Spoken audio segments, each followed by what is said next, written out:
de la persona que está en el mostrador, todos hacen lo que quieren, se creen con el gran poder del mundo y maltratan al maestro como les da la gana, repito. El otro tema tenemos también sobre corrupción en la Corte de Cañete. Y justamente de allí sale, o de Ica, sale nada menos que uno de los nuevos integrantes del Tribunal Constitucional. Rafael, ¿cómo estás? Bienvenido, buenos días. Muy buenos días, mi estimado primo Coco. Buenos días a todo el equipo, a tu audiencia de Radio del Sur. ¿Qué tal? ¿Cómo hacemos con el tema de las asesorías en el Minedu? Porque se supone que esta es una forma de sacarle o robarle dinero, o en todo caso que el Perú pierda dinero, porque nadie sabe qué hacen, qué es lo que pasa y cuándo les pagan. Primo Coco, te felicito. Recuerdo hace unas semanas atrás cuando justo mencionabas el tema de la SUGEL a nivel nacional y hoy estamos abordando uno de estos aspectos y quiero darte una noticia, primo Coco, para que tu equipo quizás en el transcurso del día pueda hacerla extensiva a más personas. Estamos día 10 y todavía no hay agua en la institución educativa Madre Teresa de la urbanización José Olaya, frente a un mall, frente al ejército, ahí nomás, a la vera del Paseo de la República, por donde pasa el Metropolitano. Si esto pasa en Lima, ¿cómo será en provincias? Sí. 10 días sin agua, sin medidor propio, ni de luz, ni del suministro de líquido elemento. Y esto debido a un caos en el saneamiento físico legal de un predio que es del Estado, pero que hay una ocupante precaria ahí. Imagínate, primo Coco, doy esta noticia. Seguramente los padres ante esta realidad, van a tener que ir a la puerta de la UGEL a protestar y si no al Ministerio de Educación, donde está Rosendo Serna. Ahora, mira, hice un ejercicio hace más o menos 3 años en un comedor popular.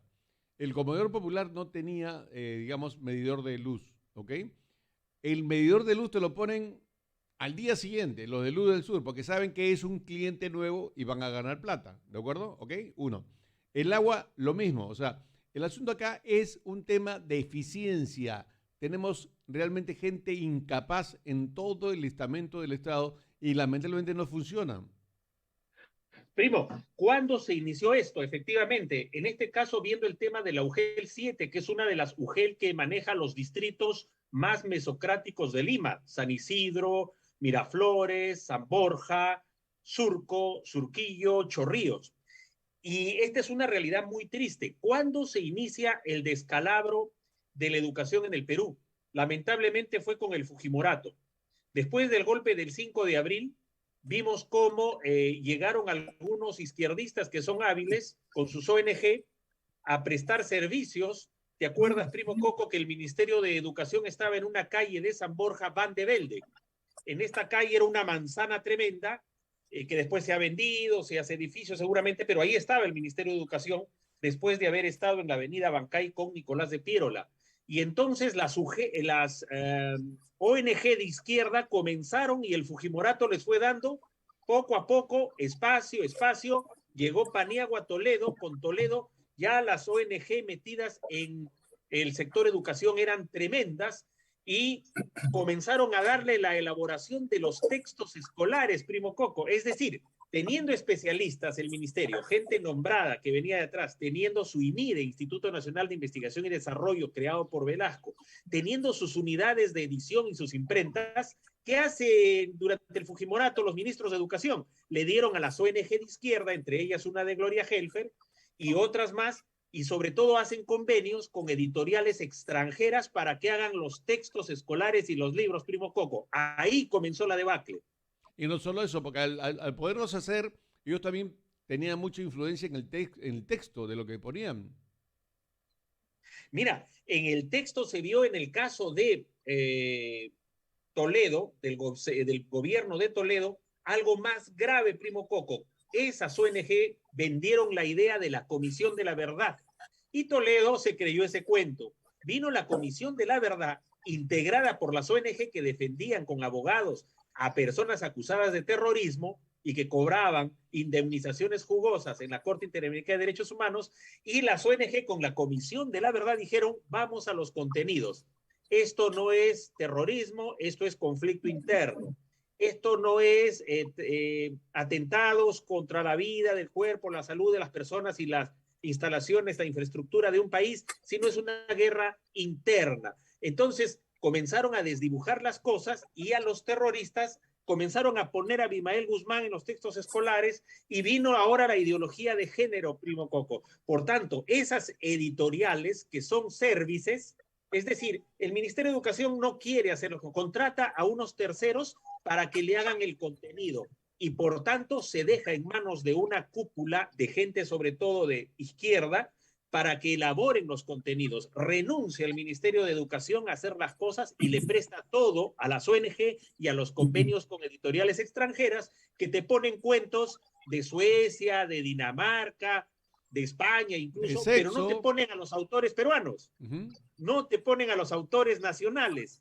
Imagínate. Siendo de izquierda, ¿no? Siendo de izquierda. Es que la izquierda en realidad, ¿te acuerdas cuando surge el manifiesto comunista de Marx, de Engels?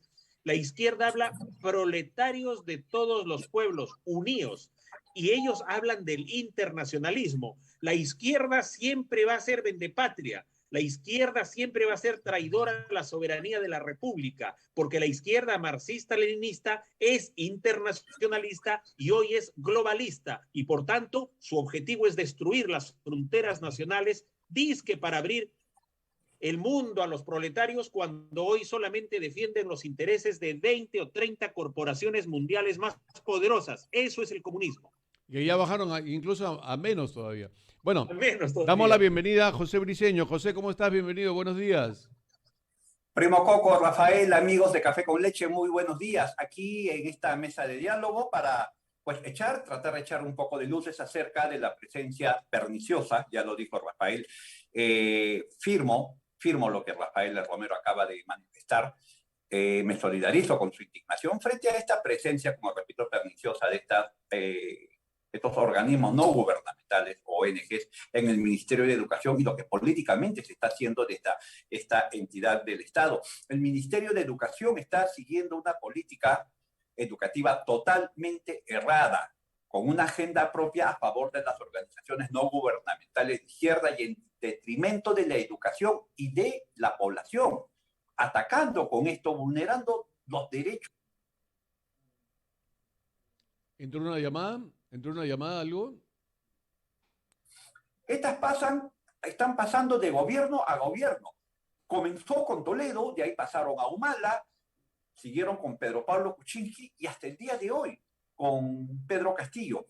Un detalle para que nuestros amigos nos puedan entender la gigantesca danza de millones que se mueve en cuanto a lo que es las asesorías brindadas por estas ONGs. Durante la gestión de Jaime Saavedra, durante el gobierno de Ollanta-Humala, se pagaron 10 millones y se desconoce en qué se gastaron. El ministro de Educación en ese momento, Rosendo Serna, mandó a supervisar contratos realizados desde el 2011. Desde mayo del 2013 se tiene la información de los millonarios contratos con estas entidades, así como los productos que debían de ser sustentados. Se cuestionó que el Ejecutivo, el 2016, planteara la entrega de 858 millones de soles. Repito, 858 millones de soles, esto más de lo presupuestado para las consultorías. La sede central del Minedu, la unidad ejecutora 24, de acuerdo a la documentación a la que se ha tenido acceso, pagó por asesorías desde octubre a diciembre del 2013 4.655.000 soles. En el 2014, un total de 2.161.000. En el 2015, 2.119.000 y en el 2016 el monto de 1.147.000. Esto es una gigantesca danza de millones a favor de las ONGs. Un detalle, el esposo de la exministra de Educación, Flor Pablo, también brindó asesorías. Trabajó para el Estado brindando asesorías en lo que fue la ideología de género. Así se está manejando el Ministerio de Educación y la relación con estas ONGs, estimados amigos. Entonces un poco diríamos, por ejemplo, imagínense, primo, la gente que está escuchando la radio, imagínense a un chofer de una combi que de pronto se compra pues un asesor para que esté a su lado, para que lo ayude a manejar. O sea, lo acompañe solamente para conversar y pase el rato. O sea, y le pagas tan igual y más que lo que gana el chofer. O sea, es increíble. Es como acá en la radio, tenemos acá a Lucho Lobatón en la parte de sonido, le pongo a otra persona ahí al costado para un asesoramiento cuando no es necesario, porque en todo caso no estaría funcionando él bien, ¿no? O sea, son cosas que y se van dando y se repiten en todo el aparato estatal. Rafael. Sí. Primo, hay que hacer esta denuncia muy fuerte porque estamos viendo que los resultados en educación son totalmente negativos, Malos. ni hablar de la prueba PISA. Ahora la salud mental de los escolares, la violencia, que no solo en Perú, también acabo de verlo en las noticias de Chile o esta mañana en Televisión Nacional de Chile. Es decir, nada de las previsiones que se supone hacen desde el Ministerio de Educación se están cumpliendo, al contrario. Y voy a decir por qué, primo Coco. Recordemos qué es el Consejo Nacional de Educación. Es un ente, un cogollo de personas que se han agrupado ahí, 25 o 20 personas, y este Consejo Nacional de Educación ha ido cada vez presionando más hasta que ha habido gobiernos que le han dado cada vez más entrada. De ser un ente solamente consultivo y ad honorem, hoy ya tienen incluso presupuesto, tienen planilla y todo lo demás. ¿Y qué hacen estos señores? Estos señores, la mayoría de ellos exministros o viceministros, se han colado a un ente formado por la izquierda marxista-leninista porque así nació el Consejo Nacional de Educación. Hoy es el ente que tiene más poder en el Ministerio de Educación. Así como hay un acuerdo nacional que es un té de tías, que sobre todo con Toledo ha venido y cada que quieren, incluso Castillo, cuando quieren un poco de oxígeno ante los problemas que tienen, dicen vamos a llamar al acuerdo nacional. Y vienen 4 o 5 que han sido unos fracasados en la política peruana porque todo el tiempo ellos han representado a organismos que no tienen legitimidad en el Perú, y así como el acuerdo nacional en el Perú, existe el Consejo Nacional de Educación en el Ministerio de Educación. ¿Y a dónde nos han llevado? Nos han llevado al caos tremendo. Sus políticas, sus planteamientos, todo ha enrarecido la educación, primo Coco, la ha mediatizado y le ha quitado poder, talento y preparación al maestro de aula, al punto que, vía las consultorías, las asesorías que acaba de mencionar José, que las hay de toda clase, primo, resulta que le mandan a la SUGEL a contratar una serie de especialistas que lo único que hacen es pedirle al maestro que llene una serie de fichas, de cuadros, de estadística, de mediciones, que el pobre maestro ya no puede preparar bien su clase porque tiene que responder a una burocracia creada e inventada solo para ganar sueldos, ingresos, pero no para servir al alumno y menos a la comunidad. Lo hacen para justificar los pagos. Exactamente. Son hechizos, son engaños, son una suerte de papelería y burocracia que está haciendo que el alumno sea abandonado al punto de que no aprende ni temas cognitivos ni tampoco conductuales, lo cual representa una crisis de valores, una crisis en el país, y con ese sistema no vamos a llegar a ningún lado. No vamos a ser una sociedad desarrollada como queremos ir a la OCDE para los próximos años. Y por tanto, el tema de educación es fundamental. Tiene que ordenarse, tiene que sincerarse, tiene que quitarse esa burocracia y esas consultorías y asesorías que Rosendo, el ministro actual, Rosendo Serna, dijo que las iba a enfrentar, pero lógicamente con este gobierno y este caos que existe es muy difícil que pueda mover un dedo porque él también está cuestionado por un supuesto plagio a la tesis que él mismo hizo. Todos se plagian acá, unos a otros, y este es el gobierno del plagio, seguramente por la gran amistad que tienen con Acuña y la UCD. Así es. José. Permítanme aportar un detalle más, un detalle en el que va números, el nombre de una ONG y la presencia del esposo de una ex ministra de Educación.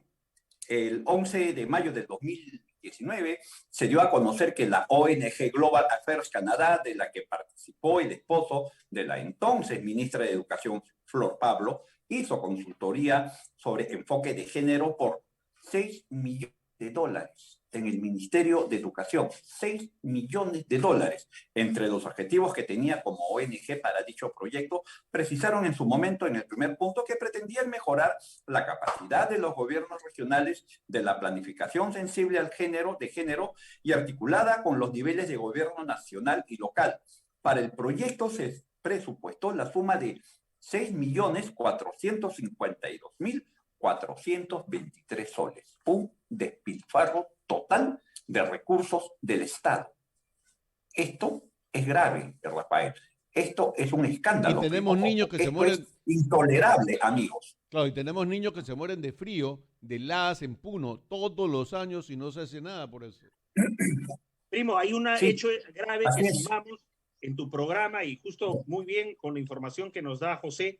Hay un elemento que se repite en el Perú porque de Lima se copia y tenemos las regiones. La regionalización, como lo han llevado, no da buenos resultados, no ha dado buenos resultados. Alan García quiso hacer una regionalización, hubo una ley de bases, pero hubo la presión de muchos gobiernos, no, en ese caso eran departamentos, y normalmente de 8 regiones que debía ser, como señalaba Pulgar Vidal, se ampliaron a 12, después crecieron a 15, vino el Fujimorato y a cada departamento lo hizo una región, más de 25 regiones, y la descentralización vía la regionalización se fue al caos total. Esto ha sido aprovechado por las ONG Primo Coco, así como hay convenios con el Minedu Lima, como ya hay regionalización, hay en cada región un gobierno regional y tiene su ente de educación. Claro. Educación y salud fueron los 2 primeros que se descentralizaron. ¿Qué ha pasado ahí? Nuevamente, convenios con ONGs, alianzas, incluso ya hay normas que establecen bien esos convenios, es decir, ya se oficializó. Y esto es muy grave, porque el Ministerio de Educación tiene gente en planilla, y repito también, los gobiernos regionales tienen gente en planilla para hacer temas de pedagógicos, para hacer temas administrativos y para hacer temas exclusivamente de campo. Sin embargo, esos señoritos se quedan en su oficina y hacen la contratación con una ONG o con una consultoría o una asesoría, y los mismos puestos lo hacen los otros ganando. Les doy un dato. Para que esos estudios de esas ONG o asesorías funcionen, esos funcionarios del Ministerio de Educación tienen que firmarlos. Los obligan a firmar. O sea, y lo que es grave, ¿para qué los Coco? Sí, resulta que si hay funcionarios en una oficina y dicen, oye, mira, esta es estadística y esto es, vamos a hacer la planificación curricular, sí, la programación, mira, pero yo tengo a mis primos, ¿no? Entonces mis primos también tienen una G. Vamos a darle a los primos, ellos hacen todo y los otros no hacen nada en la oficina. Cobran los 2, el primo que tiene la consultoría y el funcionario público que debió hacerlo y no lo hace porque lo terceriza. Esa es la gravedad que nadie toca, y menos este señor Pedro Castillo, que está más preocupado en defenderse de las cutras que hace que en enfrentar la problemática nacional. José, ¿algo pasó? A ver, ahí está José Briceño. Sí, José. Adelante, José. A ver. Sí, mil disculpas, un problema técnico. Sí, lo que está sucediendo con las ONGs es dramático, ¿no? La presencia de estas organizaciones que han infiltrado el Estado peruano. No solamente es la presencia, no solamente es esta actividad perniciosa, yo la califico así en el Ministerio de Educación, sino a muchos niveles del Estado peruano. Particularmente vi muchos casos relacionados en el Ministerio de Cultura, cuando Salvador del Solar era titular de esa cartera. Esto en cuanto al tema arqueológico. Lo recordarás, Rafael, el tema Casma que pudimos ver y cómo se estaba desde el INC de la capital de esa provincia, pero a Casma, se estaba fomentando la invasión de terrenos de agroexportadoras, esto con planos falsos.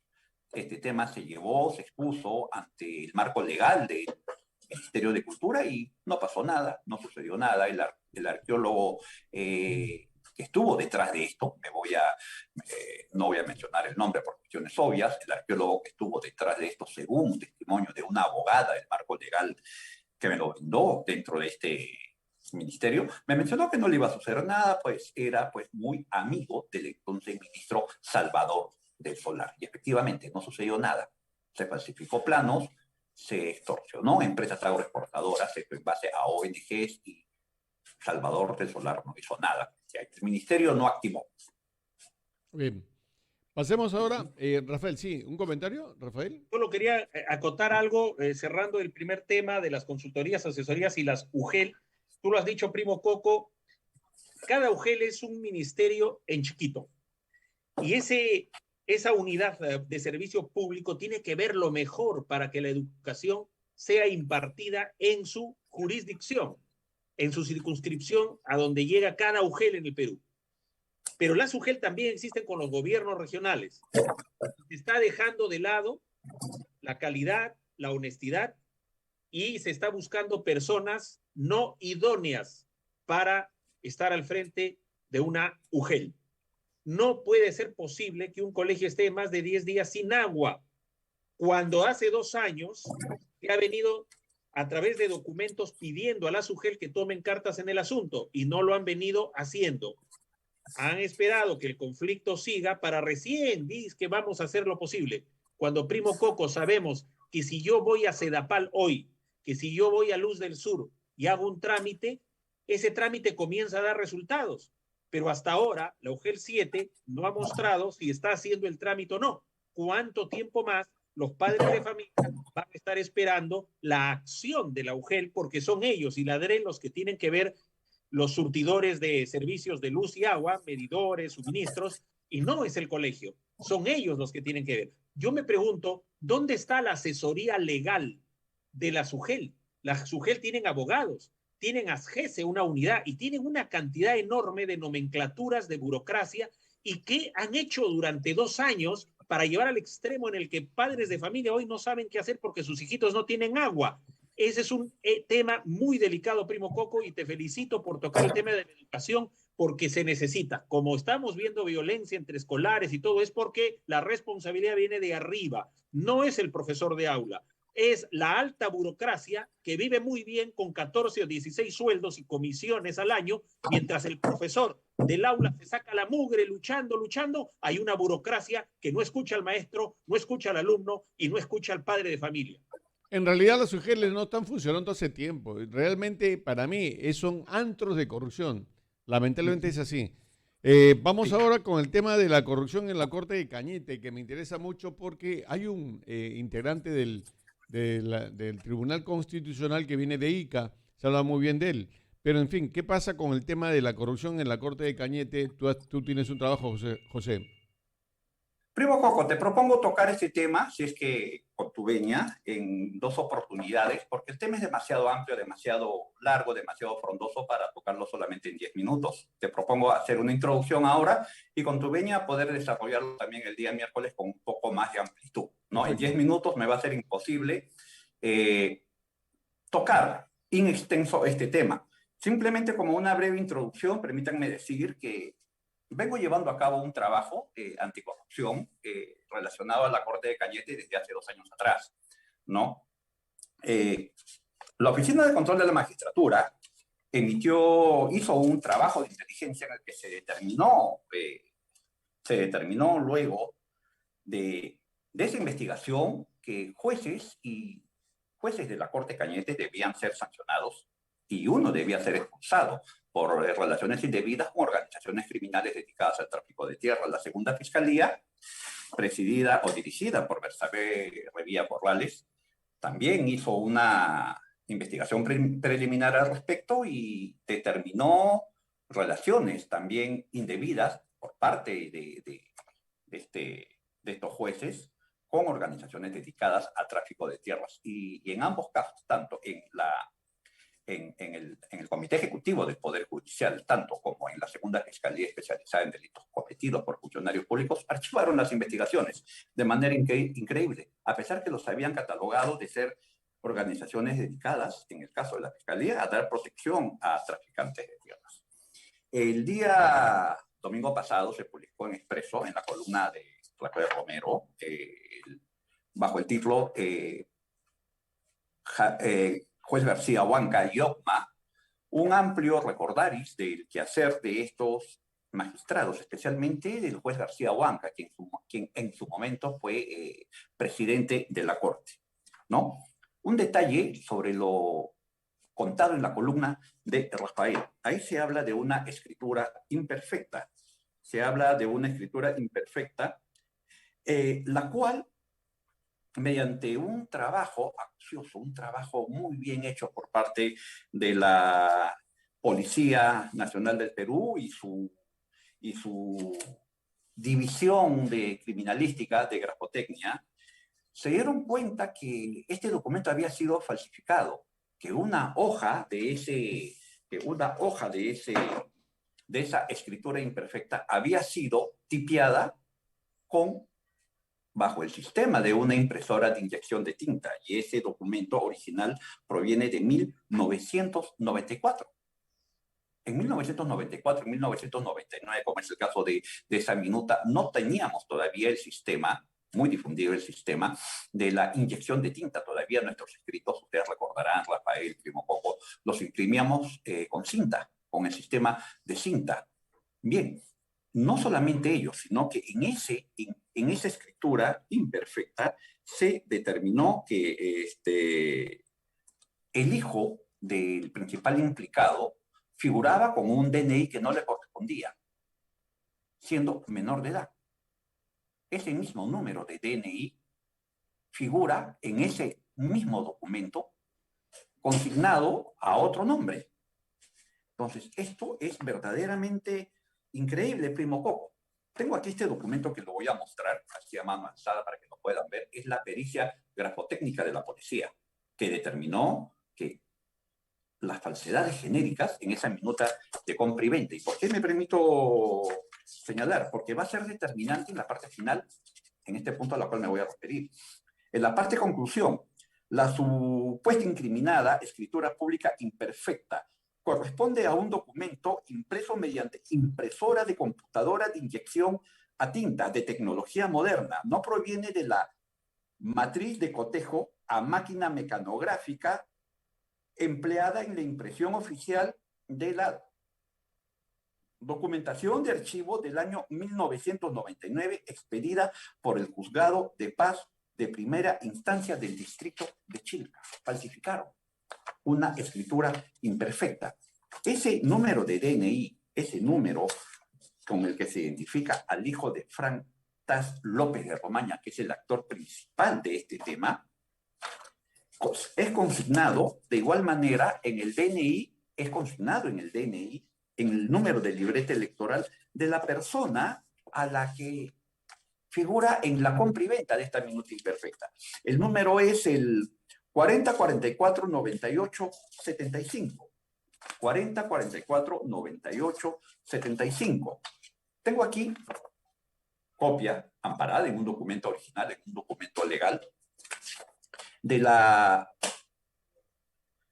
minuta de compra y venta. Este es de un terreno en Chilca, recordemos. El señor Víctor Yauri, identificado con libreta electoral número 40.449.875. Vuelvo a repetir el número. 40449875. Es coincidente con el número de DNI del hijo de Frank Tas López de Romaña, el principal implicado en este caso de falsificación. ¡Qué bárbaro! Permíteme, Primo Coco, leer el número 40448875. Es el mismo. ¿Cómo termina esta parte de la historia? Esto se fue a un proceso. Sentenciaron al juez de paz por este tema.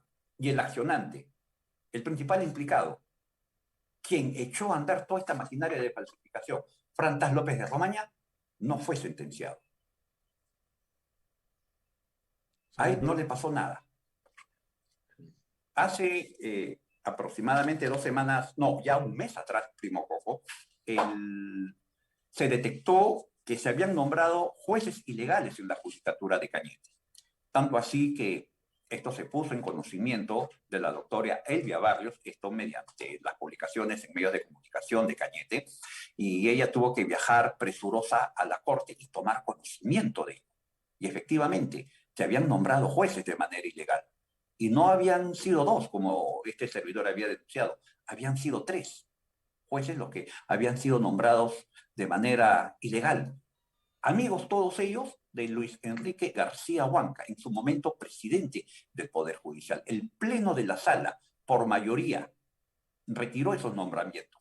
Y este tema se encuentra en este momento en manos de OCMA, del Ministerio Público y de la Contraloría General de la República. El temor que tenemos, Primo Coco, es que suceda lo mismo que con la investigación que se hizo en OCMA al principio de esta historia y con la investigación que intentó hacer la segunda fiscalía de Bersabe Revilla, que quede en nada. que no pase nada, que no le suceda nada a estos jueces. Por eso Rafael Romero, en su columna del domingo, termina su escrito, su columna, con un concepto genial. Esperemos que el juez de Cañete esta vez no tenga tanta suerte.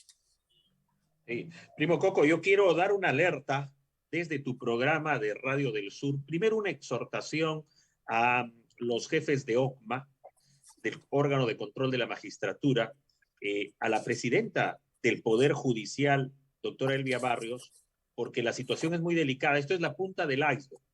Y como lo hemos venido señalando acá, Primo Coco, en tu programa tocamos ya hace unas semanas atrás el caso de la Fiscalía de Lima Sur también, y cómo cayó el presidente de la Junta de Fiscales Provinciales de Lima Sur, y cómo hubo gente que compraba tierras a un sol 50, y cómo compraban hectáreas de hectáreas con malos alcaldes, como el caso de Bartelmes. Hay una serie de concatenación de hechos, y mi exhortación y alerta va a lo siguiente.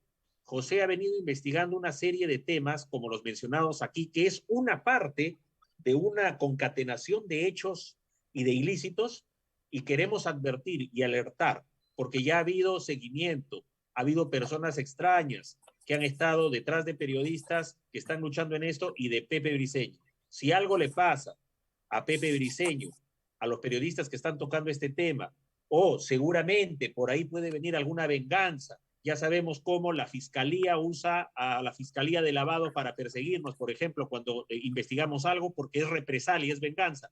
Igualmente, aquí puede haber represalia o venganza, haciéndole juicios, querellas y otros. Alertamos a las autoridades judiciales de que este tema es muy amplio, profundo, y ha habido incluso atentado contra algún periodista colega en Lima Sur. Por tanto, si algo pasara a nuestro colega José Briceño, ya sabemos de dónde vienen esos golpes. Que no le va a pasar nada porque sabemos que Dios está del lado de la verdad y de la Amén, justicia. amén. ¿Ok? Primo, José. permíteme mencionar lo siguiente. En el caso 264-2019, que permítanme presentarlo a mano alzada, fotocopia simple, pero respaldado en un documento original que es la apertura de esta investigación contra los magistrados de Cañete. Estamos hablando de quienes fueron en su momento presidente de la Corte, presidente de la Sala Civil, presidente de la Sala Penal, ¿no? Esto es gravísimo. En el subtítulo, hechos en los que se sustenta la investigación, me quedo con lo que se especificó taxativamente en el numeral 5. Existe muy fundada sospecha de diversos casos que darían cuenta de corrupción organizada que existiría al interior de la Corte Superior de Justicia de Cañete desde hace varios años, debido a la presencia de un grupo de magistrados que estarían brindando protección a diversas bandas y organizaciones criminales que operan en los distritos de Mala, Chilca y Cañete. Gracias a ello, estas organizaciones criminales incurren en graves delitos como usurpación, tráfico de tierras, extorsión, sicariato, falsificación de documentos y posesión ilegal de armas y otros, actuando con total impunidad gracias al respaldo judicial con que cuentan. Asimismo, pone en conocimiento lo siguiente respecto al caso de favorecimiento. Bueno, ya otra cosa. Primo, personalmente conversé a puerta cerrada con la doctora Bersabé Revilla 2 veces en su despacho. Me dijo, esto es muy grave. Esto es la punta del iceberg, como dijo Rafael, de algo mucho más grande. La línea de investigación apuntaba en el sentido, tanto la que hice yo como también la que hizo Rafael, apuntó a demostrar que estos hechos no eran aislados, sino eran una línea de comportamiento y procedimiento desde la Corte. Me pidieron más información. Aparte de los 4 casos que se consignaron en la apertura de esta investigación, llevé más testimonios. 4 personas más que fueron agraviadas por disposiciones emitidas por la Corte de Cañete. 2 veces conversé con la doctora Bersabé Revilla. En este auto de apertorio de investigación se pedía el levantamiento del secreto de las telecomunicaciones. La empresa telefónica a la cual se dirigió el oficio por parte de la Fiscalía pidiendo ello, jamás levantó ese secreto. Y la Fiscalía no insistió. Ahí hay un delito. Disculpen, no le dio la gana de hacerlo. La Fiscalía guardó silencio. Y al poco tiempo, la fiscal decide archivar esa investigación. Un detalle. Todo esto terminó en manos de la Junta Nacional de Justicia. y la Junta Nacional de Justicia emite una resolución por la cual a uno de esos jueces, Jorge Enrique Sanz Quirós, lo destituye del cargo y cursa documentación a la Fiscalía a Bersabe Revilla diciéndole que las resoluciones emitidas por esos jueces son anticonstitucionales y que tomen medidas al respecto. Y hasta el momento, esa Fiscalía no ha hecho nada al respecto. Esto se llama impunidad. Es el Otra único vez, término que puedo colocar.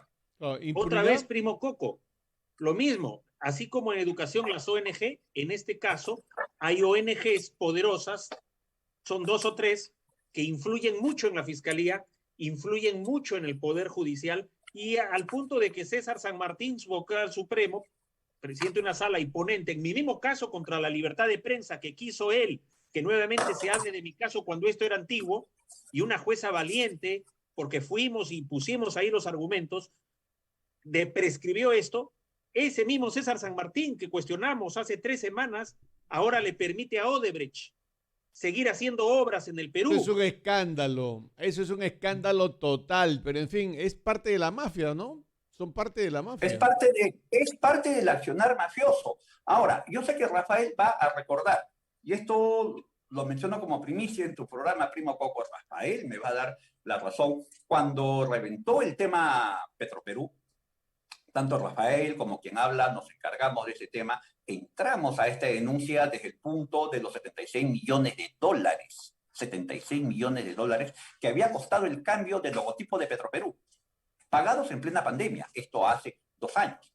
Bien, accedí a información, entre comillas, disculpen el término privilegiada, en la cual se daba cuenta que Odebrecht estaba participando en los trabajos de la refinería de Talara. Esto mediante una tercerización con una empresa llamada Técnicas Reunidas. Y no solamente Odebrecht. Camargo Correa, OAS, Graña y Montero habían sido subcontratadas por Técnicas Reunidas para trabajar en la refinería de Talara. Con Rafael dimos cuenta de esto en nuestros programas. Rafael escribió un par de columnas en el Diario Expreso, pero permítame, primo Coco, un segundo para volver al tema de los jueces de Cañete, el tema de los nombramientos indebidos. Esta es una resolución, es la resolución de nombramiento de esos jueces. 3 jueces. Esto durante la gestión del doctor García Huanca. Se resuelve, artículo único, designar para el año judicial 2020 a los jueces que a continuación se detallan como magistrados provisionales de los siguientes órganos jurisdiccionales de la Corte Superior de Justicia de Cañete. Doctor Hugo Flores Santos, doctor Juan Siguas Puentes y doctora Lucio Mara Gutiérrez Flores. Este tema, primo Coco, Rafael, amigos, se encuentra en manos de OCMA, posiblemente también ya en manos del Consejo Ejecutivo del Poder Judicial, ergo Elvia Barrios, en manos de la Fiscalía y la Contraloría General de la República. Ojalá que se haga justicia, y como Rafael Romero escribió este domingo, repito, magistralmente, ojalá que el doctor García Huanca no cuente esta vez con tanta suerte. Bien, aparte en todo caso que actúen rápido. Muy bien, Rafael, muchas gracias por estar con nosotros. José, también gracias por estar con nosotros. Y la próxima semana continuamos porque este tema es grave, toda vez que Lima Sur, que es en el caso de Villa Alejandro, Lurín, la gente que está en Villa El Salvador, de la Fiscalía, como también el Poder Judicial, tendrían también lo mismo. O sea, hay que tener cuidado con esto y denunciarlo tal como es para que de alguna u otra manera se cuiden de estar actuando mal. Gracias, primo. Sin educación y sin justicia no hay país viable. Gracias a ti y a Radio del Sur por tocar estos temas, primo, y estaremos al pie del cañón luchando por la libertad, la democracia y la verdad. De todas maneras. José, muchas gracias. Gracias a ti, primo. Gracias, Rafael. Ya saben, amigos, la mejor manera de empezar el día es con un café con leche y en la compañía del primo Coco. Chévere. Gracias, muchachos, bueno. Gracias.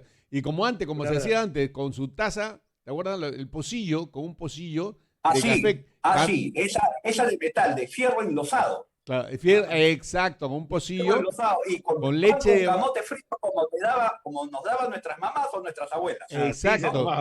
Y que sea un café con leche de vaca con su nata.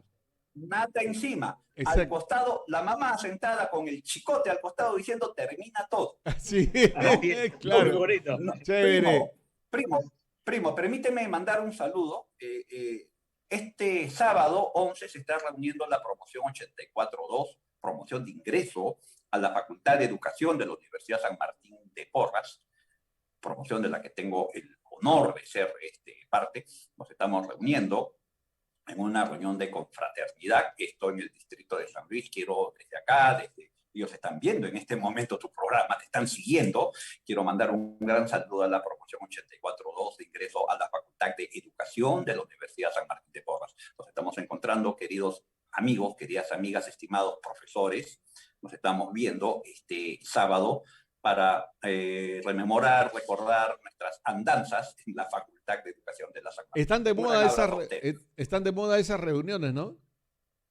Sí, a esto a raíz de que nos ha dado un poco más de libertad, tenemos un poco más de libertad después de toda esta etapa negra del enclaustramiento producto de la pandemia, ¿no? Todo ese temor, todo ese miedo que nos metieron, pues estamos tratando de reencontrarnos con aquellos que dejamos de ver por bastante tiempo. Dicen que en esas reuniones hay una mentira que se repite constantemente. Estás igualito. Estás igualito, no ha cambiado nada. No ha cambiado nada. Sí, sí. No ha cambiado nada. Sí. Y una cosa que me sorprende de esas reuniones, ya, al menos en mis grupos de amigos a los que frecuento, cuando nos reunimos así, nos reencontramos, ya no hablan de sus hijos, hablan de sus nietos. Increíble, ¿ves? ¿Es la verdad?